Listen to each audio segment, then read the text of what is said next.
let me put y'all on real quick. To achieve the perfect passion twist, I use 2 pieces of hair, and you have to make sure those 2 pieces of hair have the same curl pattern going in the same direction.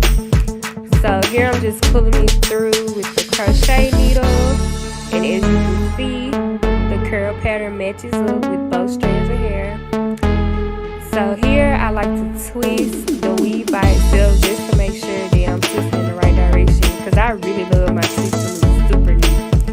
So I'm going to twist it to the right first, and this one. So I'm going to try to the left, and as you see, that gives you that perfect broken look, and this is the look. So now you're going to apply your jam to the piece of hair. You're going to wrap the piece of hair whatever around the rubber band, whatever direction you're twisting the hair in.